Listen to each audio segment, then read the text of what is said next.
Hey everybody, AC here, and welcome back to another episode of Anime Season 5. Oh god, shut up.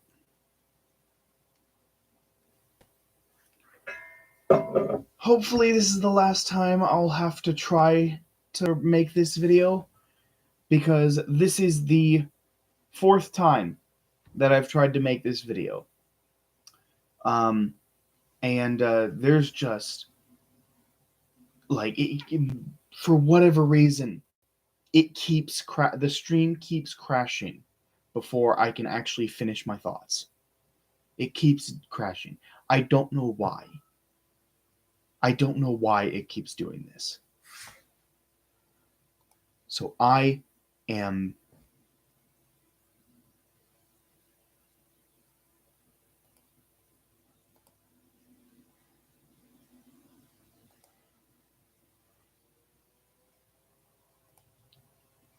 I am praying that that my connection actually sticks this time. I'm praying that it does, because oh my god, I'm tired. I really am. But let's go ahead and get into this. Everything that I said in the last two recordings, I have to go through again. I'm just so tired.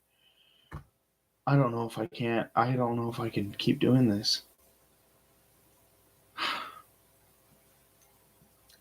Mushoku Tensei is number 4.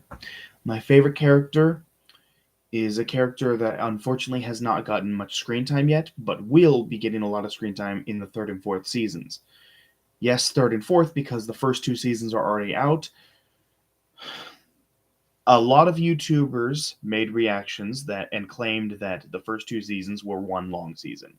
That is not the case. The team that created the first 11 episodes to be the first season, and then the next 13 episodes to be season 2. They were made to be 2 separate seasons. They were advertised as 2 separate seasons. They were released as 2 separate seasons. They are 2 separate seasons. They're not one season. They are 2 separate seasons, and that's the same way it's going to be for seasons 3 and 4. Seasons 3 and 4, not season 2. So, now that we've gotten that out of the way, this is going to be a shorter video compared to some of the more recent videos I've made, simply because this is the 4th time I'm going through the exact same thing. So I'm basically just kind of I've basically just kind of given up on the long-winded explanations for everything at this point, and I'm basically just hitting the bare minimum of stuff. Because I just cannot do this anymore. I cannot be trying to do this one video over and over and over again. I'm so tired. I'm so tired. So, this is a story about a guy who gets kicked out of his house because he's not exactly a great person, but as you see later on in the series, circumstances in his life led him to becoming that way, and so you kind of understand where he comes from. So he's sympathetic. It doesn't excuse some of the things he's done in his past life, but it does make him more sympathetic of a character. And so when he finally decides to turn his life around, he ends up saving this girl from being ran over by a truck, and ends up finding himself reborn in a world of swords and sorcery. And the whole series just follows his adventures, and it follows his life, his whole life, from the time that he's a baby to when he's a full-grown adult raising a family of his own. It follows his whole life story, and it is just beautiful. It is just incredible. The light novels that the anime is going off of is already finished. 25 main main volumes and 1 bonus volume for a total of 26 volumes. And the the first 2 seasons of the anime covers the first 7 light novels, or the Child Saga. Meanwhile, the seasons 3 and 4 will be covering volumes 8 through 13, the Teenage Saga. And then the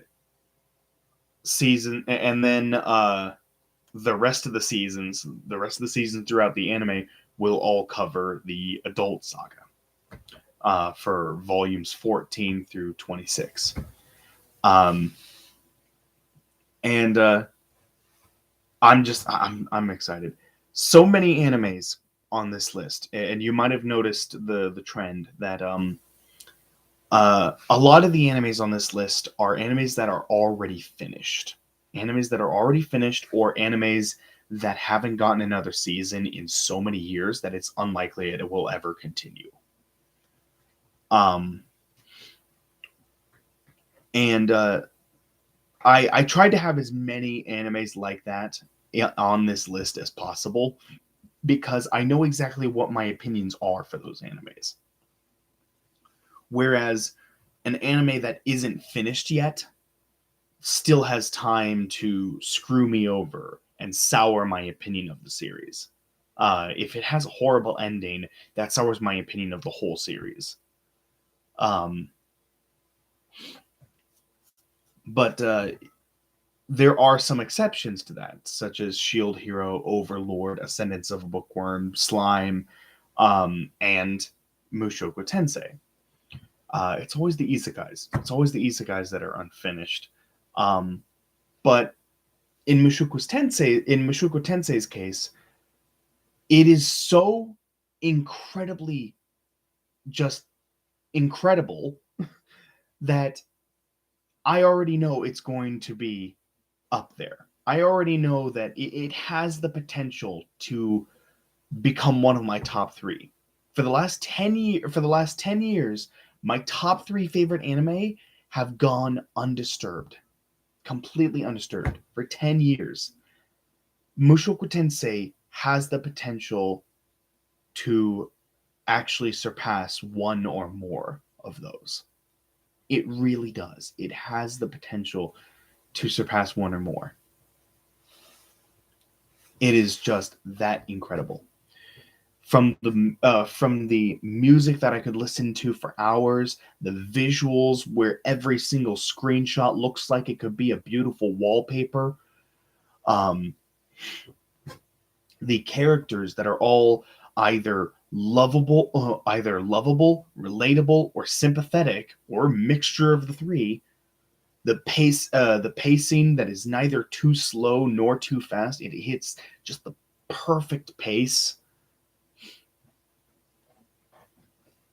And just everything about this series is just, it's top tier. It is top tier anime. And I absolutely adore this franchise. I own the first 13 light novels. I have them over here on my on one of my bookshelves. And on top of that, I also have the first 14 books of the manga, and you can bet your ass that the moment a collector's edition of the anime the anime's first 2 seasons comes out, you can bet your ass I am going to be buying that regardless of how much money it costs, because that's just how incredible this series is. It really is. And there was certainly my favorite scene in the series so far, in the first 2 seasons. My favorite scene doesn't actually come from Rudy. It actually comes from Roxy, one of the other major characters in the series, where she returns to her village that she hasn't been to in years, and she sees her father and mother again. They have a very nice reunion, and then the mother starts crying. because she's just so happy to see her daughter again. And then Roxy starts crying, and then the father starts crying, and then they embrace each other. They embrace each other, and just that visual, the music, the sound effects, and the like absolutely A+ voice work is just, it was so heart wrenching. I could not stop myself from crying in that scene. It was so beautiful in every aspect of the word.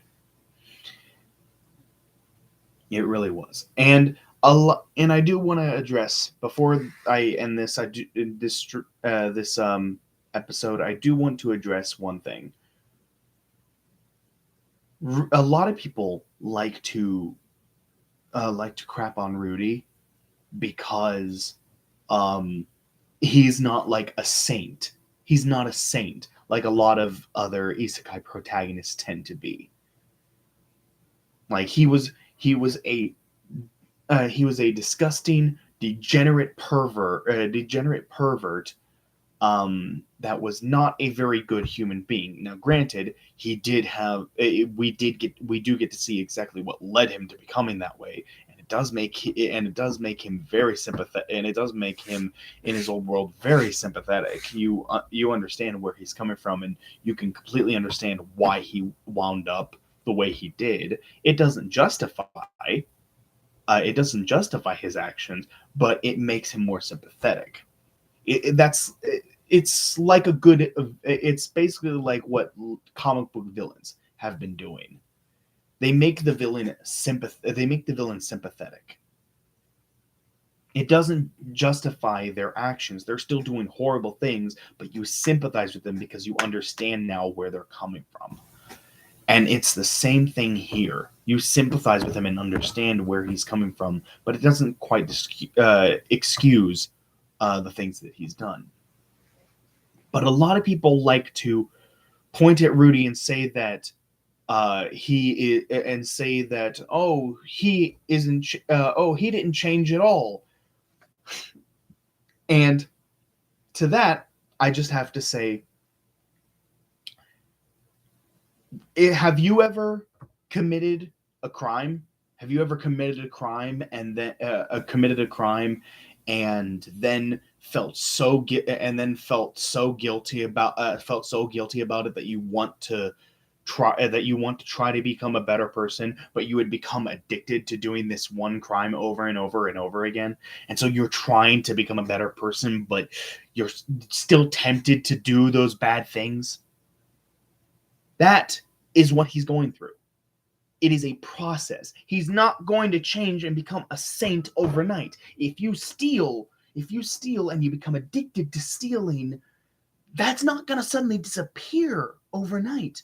You're not going to wake up one morning and then suddenly say, well, I am a saint. Praise me, for I am the second coming of Jesus. No. It's a freaking process. It takes time. In order for someone to go from this to this, you need time.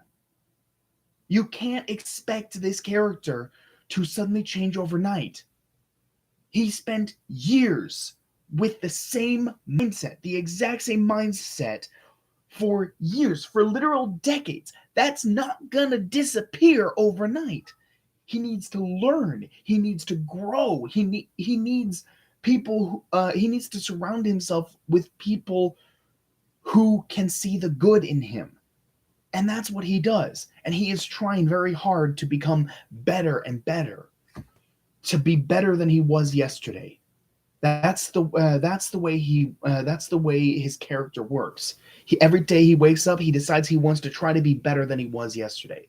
It's always baby steps, but he's always making progress. He's not just instantly a saint like so many Kirito clones tend to be.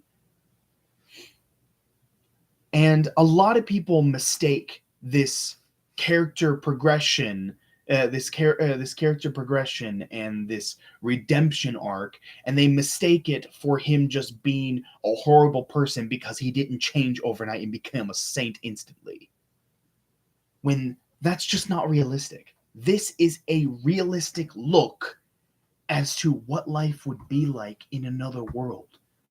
You see the entire lifespan of this one character play out. And it shows like what he would realistically go through and the struggles he would realistically go through when trying to redeem himself from how he used to be. And so I think a lot of people just don't give that kind of thing enough credit. So yeah, this is a fantastic series. I absolutely love it. I cannot recommend it to everybody enough. And on top of that, it has a couple spin-off mangas. It has a Roxy spin-off manga, which is a prequel to the main series. And it is also going to be getting a Eris spin-off manga, which will be taking place during the 2-year time the 2-year time skip between the child saga and the teenage saga. There is a time skip, and we get to see what Eris was up to during that time period. There is also rumors that Sylphie, my personal favorite character, is going to get her own spin-off manga. Considering how the other two main female leads got their own spin-off mangas, I'm pretty sure Sylphie will get hers as well eventually. I'm very curious as to what her spin-off manga is going to be about. That'll be interesting. But she is my favorite character, and we are going to get to see plenty more of her throughout the 3rd and 4th seasons. And I'm very excited for that. I do not know what the story will hold beyond the teenage saga, as I do not have any of the light novels that go into the adult saga. So once seasons 3 and 4 are over, that is the extent of my knowledge for this whole series. But I am very much excited to see where it goes from here. And I look forward to seeing more adventures from Rudy, Roxy, Eris, Sylphie, and the rest of the team. So that's it for this video. Thank you everybody so much for watching. Hope you all enjoyed. Like, comment, subscribe, hit that notification bell, all that good jazz. Let me know in the comment box below what you think of the series. I'd love to keep this conversation going. And I'll see you all in the next one. Take care, everybody.